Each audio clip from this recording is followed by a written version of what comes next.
As film grew up in terms of the subject that they were tackling and what the filmmakers themselves were seeking, film music itself changed. It became more modern in style. It embraced jazz. A Streetcar Named Desire was Alex North's first film score. And he comes in with a history of having written ballets and concert works in New York and tackles his first film assignment and writes the most revolutionary score of all time.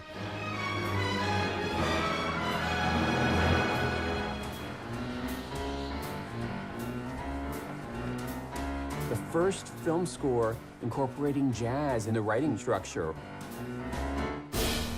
Jerry Goldsmith said when he heard the score for the first time, he knew that film music had changed and would never be the same.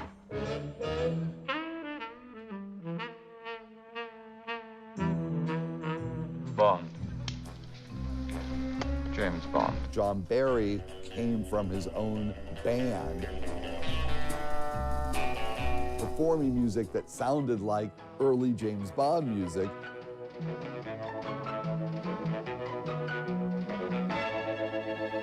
By the time he wrote James Bond music, he was bringing a band sensibility to movies.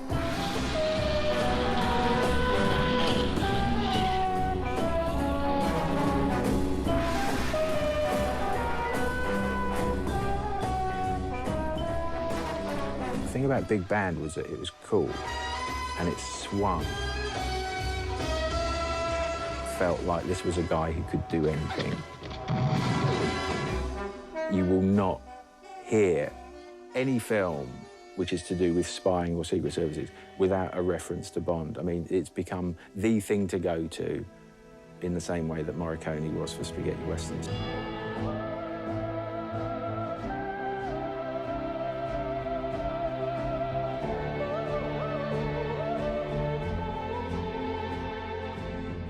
Ennio Morricone, he's not going to hit you with music that makes you go, whoa, what is that instrument? Whoa, how did he make that sound? But what he will do is just kill you with a melody.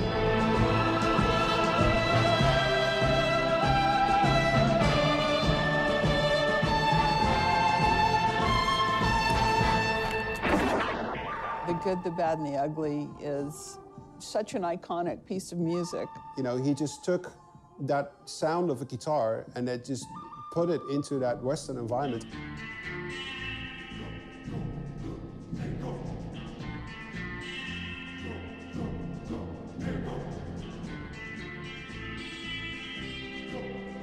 That is the sound of, you know, spaghetti western still, 50, 60 years after the fact. And I think that's quite an achievement. By the 1960s, you had this great period where you had incredibly well-trained musicians.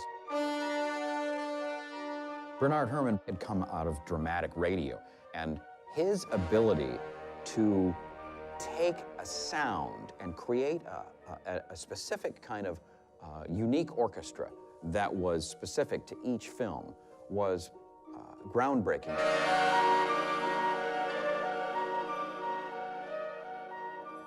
The main title from Vertigo, that is the textbook perfect example of a score which says, mystery, something's not right here. Stay away, but please come running. That was different than other writers at the time.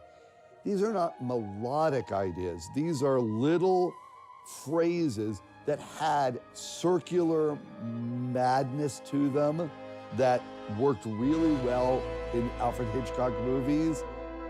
It felt like everything's driving forward in a sick, inevitably disastrous way.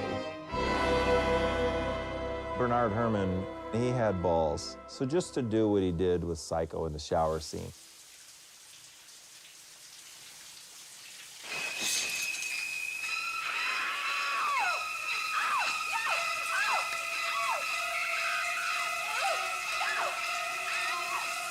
Without music, it's not that scary. You notice cuts, you notice the process. As soon as you put the music there,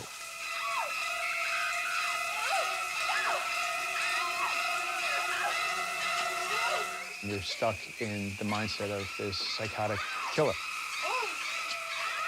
Outside of the context of that movie, people probably just wonder, what the hell is the noise? Turn it off. But it was so effective in that moment, it really tricked you into believing you saw way more of the violent act in that scene than really occurred.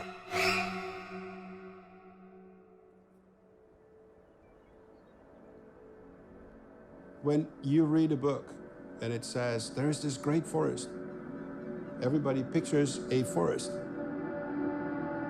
None of these forests will be the same.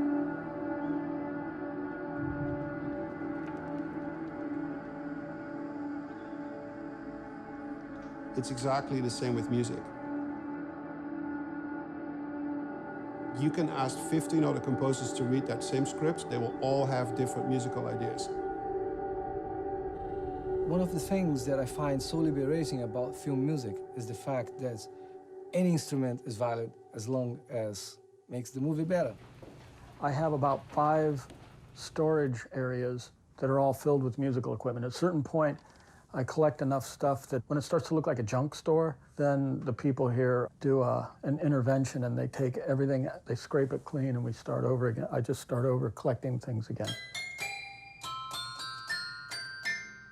There's a piano, something like that. I bought it at a toy store at the Beverly Center, and I played the theme song for Rugrats because I thought I'd never need to play the toy piano again, and it was like 60 bucks. I thought, what a lot of money to spend on a toy piano. So I bought it, brought it to my studio and recorded it, then I took it back and got my money back, and now I always wonder, where is that toy piano that I wrote the theme song for Rugrats on? Many times you start to cue from playing other things, not the computer.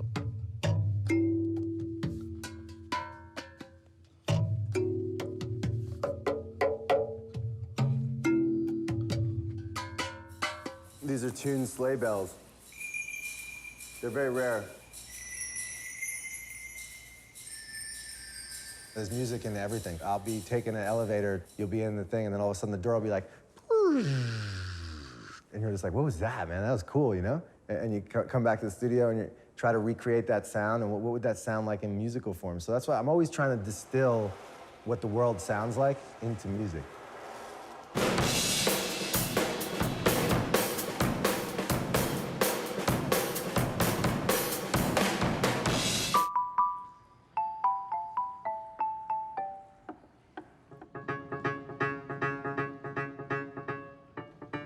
There is no such thing as the wrong way to do something. You just got to keep trying, and the wrong way is the wrong way until it's the right way.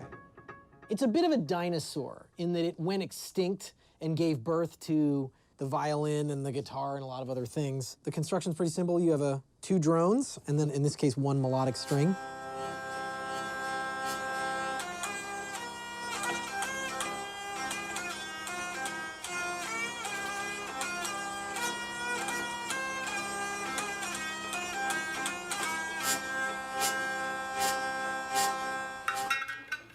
It's kind of suggestive looking, at least, yeah.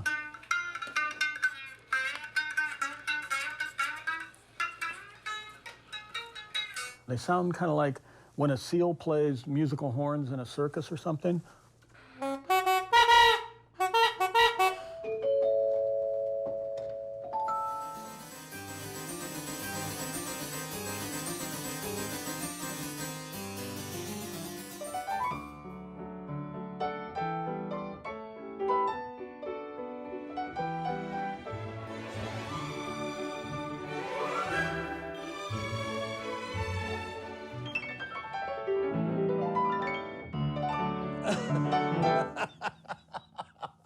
I haven't played that for years. Now that I got the groove, I can imagine like what could be a melody on top, right? So.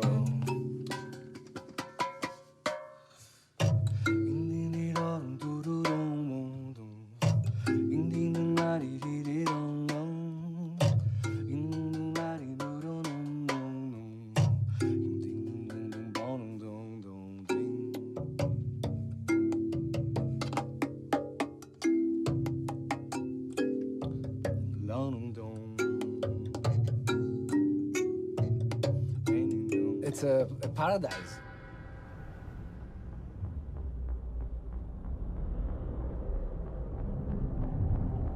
I try to find a general rhythm in a scene.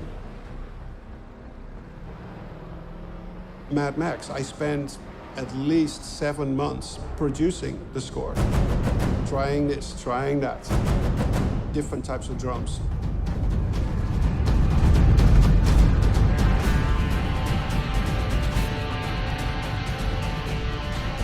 The drums that were uniquely recorded for Mad Max, just playing one.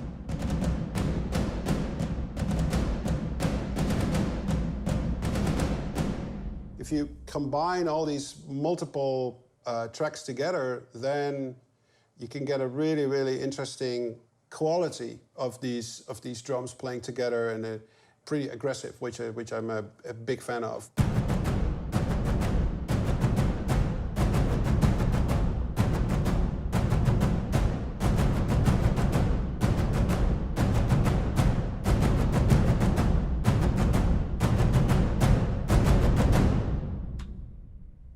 That actually makes, quite a difference. Some directors want the music to constantly hit the shots. Other directors want really long pieces of music that go over multiple shots at the same time.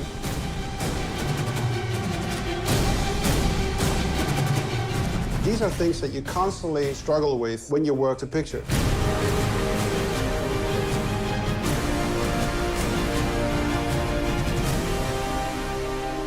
I don't care what music it is, but if I make a track, it has to give me goosebumps myself. I don't say that to be arrogant, but if it doesn't hit me in the stomach as being a great piece of music, I cannot expect the audience, anybody out there, to have a feeling that it hits the stomach. If it gives me goosebumps, it's pretty likely it'll give someone else goosebumps, because I think goosebumps come for everyone from similar places. When we're looking at emotion and other kinds of responses to music, there are many structures in the brain that are involved. Music is so multifaceted, it's so multidimensional.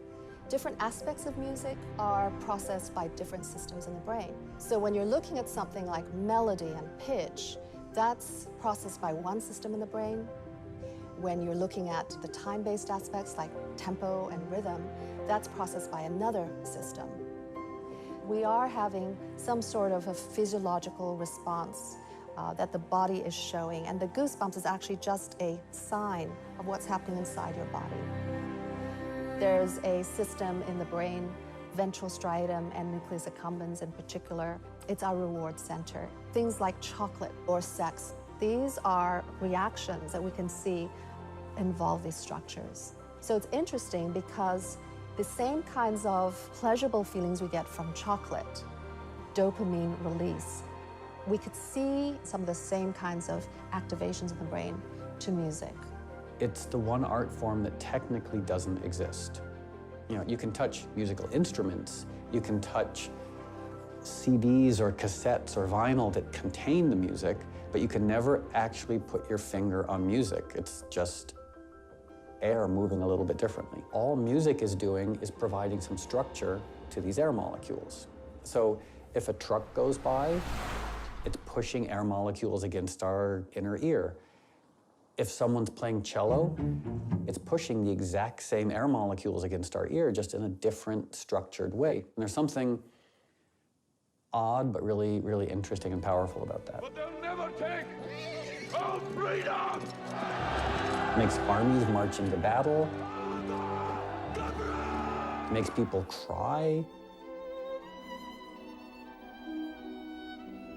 It can really increase the overall emotion in a way that will make a movie stay with its audience long after the last frame of film.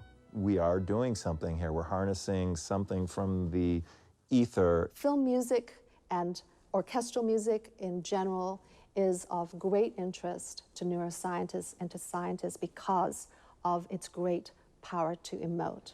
Film music is usually something that we're not paying conscious attention to, and yet it has such a powerful impact on us. On Remember the Titans, the music for me was written so specifically for that. What What's very interesting about using music in film, it's providing a very specific context for the music. There's a permanent linkage, so when you hear it again, the experiences you had in the theater are evoked. I never even thought about whether it could be used elsewhere. Thank you. God bless you. And may God bless the United States of America. The phone rang. A friend of mine said, I'm at the convention. Remember the Titans is playing as loud as a Kiss concert. I wasn't asked, which I'm not happy about, but it's quite interesting watching it being used for something completely different. We live in a world that things are underscored. It's actually interesting how the music of Remember the Titans evokes what Obama wanted to be as the man walking out as the new president. Whatever the audience felt in the theater, it was resonant again. The power of the score in and of itself is amazing. When we're watching a 90-minute standard film, we make about 21,000 or more eye movements. And even though we feel like we have full control and freedom of where to look, many studies on eye tracking have shown that actually a film audience is usually looking at about the same place on the screen at about the same time. One way that the eye can be directed to a specific spot on the screen is when there's something about the music that matches some characteristic on the screen. For example, a rising pitch with something that is rising. And a great example of this comes from the married life montage from the film Up.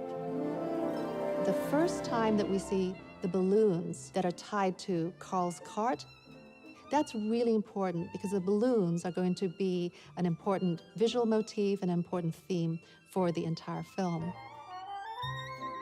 We see Carl, and then we see Ellie walking out with a parrot.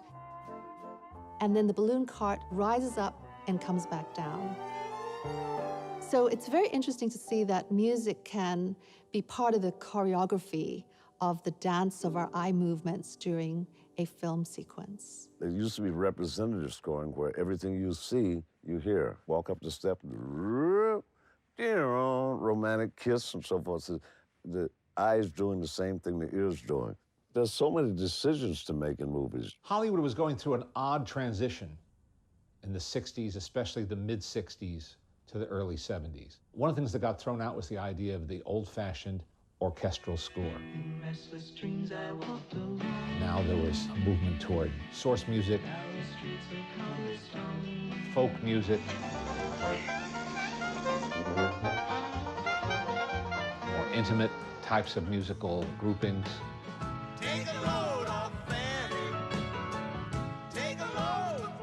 It was just different. The 60s were a lot of composers who really knew what they were doing, who didn't want to do it the old way.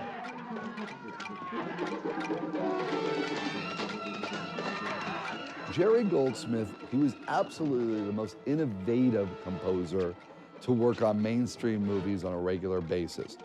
What's amazing about Planet of the Apes is he's using all these modern techniques. He reapplied it and put it into drama. Metal mixing bowls and rubber balls being bounced into a bowl.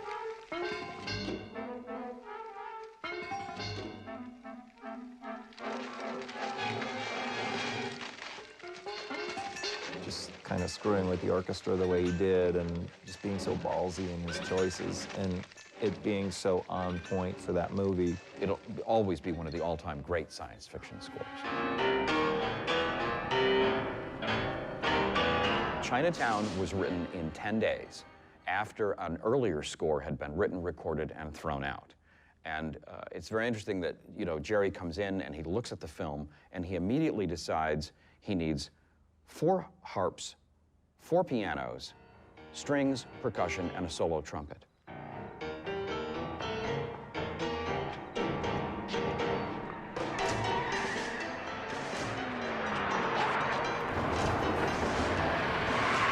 Why 4 pianos? I mean, Jerry was just sort of the godfather of all of this, wasn't he? It's such an interesting musical choice, but that's Jerry. You ask musicians, they might think he's the best ever.